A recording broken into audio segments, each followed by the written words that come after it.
ക്ഷേമ പെൻഷൻ അത് തട്ടിയെടുത്ത സർക്കാർ ഉദ്യോഗസ്ഥരിൽ നിന്ന് ഉടൻ തുക തിരിച്ചുപിടിക്കാനുള്ള നീക്കത്തിലാണ് സർക്കാർ. സമയബന്ധിതമായി പലിശയടക്കം തുക തിരിച്ചുപിടിക്കാനാണ് സർക്കാർ തീരുമാനം. അനധികൃതമായി ക്ഷേമ പെൻഷൻ കൈപ്പറ്റുന്നവരെ കണ്ടെത്താൻ കൂടുതൽ പരിശോധനകൾ തുടരുകയാണ്. ഇതിന് ഇവരെ സഹായിച്ചവർക്കെതിരെയും അന്വേഷണമുണ്ടാകും. വി അരുൺ ചേരുന്നു. അരുൺ, ഗുരുതരമായിട്ടുള്ള പ്രശ്നമാണ്, സാഹചര്യമാണ്. എങ്ങനെയൊക്കെയാണ് ഈ തിരിച്ചുപിടിക്കുക എന്നുള്ളത് ലക്ഷ്യമിടുന്നത്?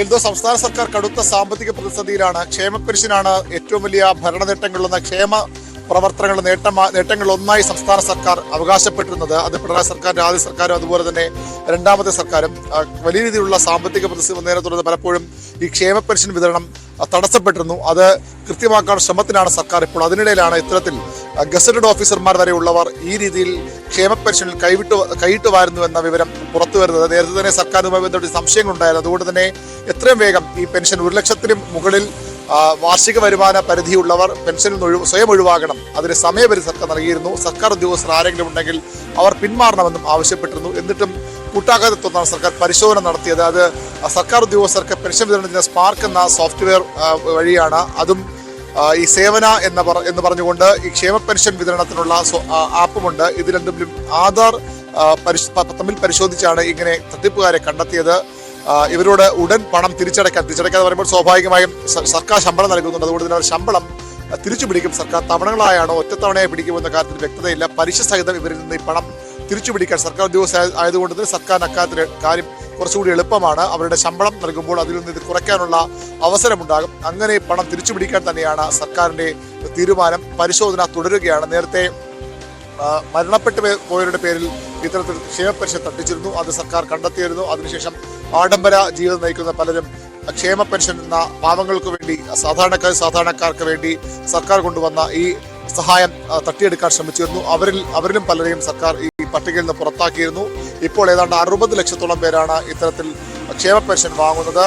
സർക്കാരിന് കോടിക്കണക്കിന് രൂപയുടെ ബാധ്യത ഓരോ വർഷവും ഉണ്ടാകുന്നു. അങ്ങനെ അവിടെയാണ് ഈ പോലീസ് ഉദ്യോഗസ്ഥരടക്കം, അതായത് ഈ ഇത്തരത്തിലുള്ള തട്ടിപ്പുകൾ തടയാൻ നിയോഗിക്കപ്പെട്ട അല്ലെങ്കിൽ ബാധ്യതയുള്ള പോലീസ് ഉദ്യോഗസ്ഥരടക്കം കോളേജ് പ്രൊഫസർമാരടക്കം വലിയ ശമ്പളം വാങ്ങുന്ന കോളേജ് പ്രൊഫസർമാരടക്കം ഇങ്ങനെ ഈ പട്ടികയിൽ ഉൾപ്പെട്ടത്. ആ പണം ഉടൻ തിരിച്ചു പിടിക്കാനാണ് സർക്കാർ തീരുമാനം. മാത്രമല്ല ഇതുമായി ബന്ധപ്പെട്ട തുടർ പരിശോധനകളും ഉണ്ടാകും.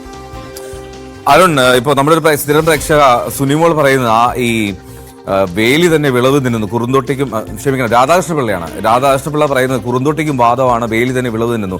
ഈ സർക്കാർ ഉദ്യോഗസ്ഥർ ഇത്തരത്തിൽ ചെയ്യുകയാണെങ്കിൽ പെൻഷൻ മോഷ്ടിക്കുന്ന ഒരു സാഹചര്യം, അപ്പോൾ ഈ ഓൺലൈനാണ് ഈ ആപ്ലിക്കേഷൻ കൊടുക്കേണ്ടതെന്നുള്ളതൊക്കെ ശരി തന്നെ. പക്ഷെ അപ്പോൾ അതിൻ്റെ ഒരു അപ്രൂവൽ ഉണ്ടല്ലോ, അപ്പൊ അതിന്റെ ഒരു അതോറിറ്റി ഇല്ലേ? അപ്പോൾ അവിടെ തന്നെ ഒരു പ്രശ്നം നിലനിൽക്കുന്നില്ല. എങ്ങനെ ഇത് ഗ്രാൻഡഡ് ആയി, എങ്ങനെ ഈ പെൻഷൻ ക്ഷേമ പെൻഷൻ ഇവർക്ക് നൽകാൻ കഴിഞ്ഞു എന്നുള്ളതൊക്കെ ഒരു വിശദമായുള്ള അന്വേഷണത്തിലേക്ക് പോകേണ്ടതല്ലേ?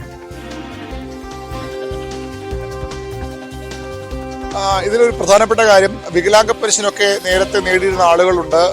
ഈ പ്രായപരിധി ഇല്ലാത്ത ചില പെൻഷൻ, വികലാംഗ പെൻഷൻ ഉൾപ്പെടെയുള്ള പല പെൻഷനും നേരത്തെ കിട്ടിയിരുന്ന ആളുകളുണ്ട്. അവർ സർവീസ് വന്ന ശേഷവും ഇത് വാങ്ങുന്നു. അത് വളരെ കുറച്ചു പേർ മാത്രമാണ്. അങ്ങനെ ഒരു കണക്കുകൂടി ഇതിന്റെ ഭാഗമായിട്ട്. പക്ഷേ ഈ കോളേജ് പ്രൊഫസർമാരൊക്കെ എങ്ങനെ ഇത് ഉൾപ്പെട്ടുന്ന കാര്യത്തിൽ വലിയ വൈരുദ്ധ്യമുണ്ട്, അല്ലെങ്കിൽ വലിയ ദുരൂഹതയുണ്ട്. ആരെങ്കിലും ഇവർ സ്വാഭാവികം സഹായിച്ചിരിക്കണം, അല്ലാതെ ആർക്കും അങ്ങനെ ആ രീതിയിൽ പട്ടികയിൽ ഉൾപ്പെട്ട് വരാൻ കഴിയില്ല.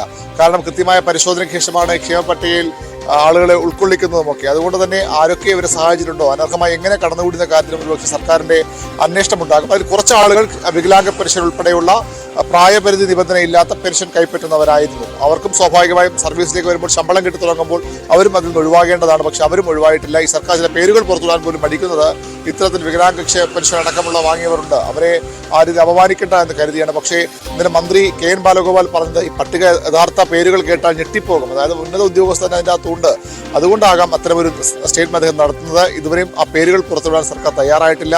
ഇവരിൽ നിന്ന് പണം തിരിച്ചു പിടിക്കും. അതിനും തടസ്സം വന്നാൽ മാത്രം അത്തരം നടപടികളിലേക്ക് കടന്നാൽ മതിയെന്നാണ് സർക്കാർ തീരുമാനം. ഏതായാലും നമുക്കറിയാം, ഒരു നേരത്തെ ആഹാരത്തിന് വകയില്ലാത്തവർക്ക് ആഹാരം വാങ്ങാൻ, മരുന്ന് വാങ്ങാനൊക്കെയാണ് പ്രതിമാസം ഈ തുക സർക്കാർ നൽകുന്നത്. അതാണ് കൃത്യമായി സർക്കാർ ശമ്പളം തന്നെ വാങ്ങി ജീവിക്കുന്ന, അതും 10,000-ങ്ങളും ലക്ഷങ്ങളും ഒക്കെ ശമ്പളം, ലക്ഷത്തിനടുത്തുമൊക്കെ ശമ്പളം വാങ്ങുന്ന പലരും ഈ പട്ടികയിൽ ഉൾപ്പെട്ടിട്ടുള്ളത്. സാധാരണക്കാരുടെ വെല്ലുവിളിയാണ്. സർക്കാരിൻ്റെ ഇത്തരം ക്ഷേമ പ്രവർത്തനങ്ങൾ തടസ്സപ്പെടുത്താനുള്ള നീക്കമായി കൂടി ഒരുപക്ഷെ ഇതിനെ വിലയിരുത്തപ്പെടുന്നുണ്ട്. അങ്ങനെ ഇവർക്കെതിരെ കർശനമായ നടപടി വേണമെന്ന ആവശ്യവും ശക്തമാകുന്നുണ്ട്. എൽദോ, റൈറ്റ്, അത് തന്നെയാണ് ഈ ശക്തമായിട്ടുള്ള നടപടി വേണം എന്ന് പൊതുജനങ്ങളുടെയും ആവശ്യം. നമ്മുടെ പ്രേക്ഷകർ തന്നെ ഇപ്പോൾ ഫേസ്ബുക്കിലൊക്കെ പറയുന്ന അലി പറയുകയാണ്, ഈ ദരിദ്രന്റെ ക്ഷേമനിധി കൊള്ളയടിക്കുന്ന സർക്കാർ ജീവനക്കാരുടെ ഫോട്ടോയും അഡ്രസ്സും പുറത്തുവിടണം, ഇവരെ പിരിച്ചുവിടണം എന്നുള്ളതാണ്. ഇനി തങ്കച്ചനും പറയുന്നു ഇവരെ എല്ലാം സർവീസിൽ ഡിസ്മിസ് ചെയ്ത് ജയിലിൽ അടയ്ക്കണമെന്ന്. അങ്ങനെ സ്വാഭാവികമായും ഒരു രോഷമുണ്ടാകും. ഇത്തരത്തിലൊരു കൊള്ളയടി നടക്കുന്നുണ്ടെങ്കിൽ അത് സ്വാഭാവികമായും അവരുടെ പേരുവിവരങ്ങൾ പുറത്തു വരട്ടെ എന്നുള്ള ഒരു ആഗ്രഹം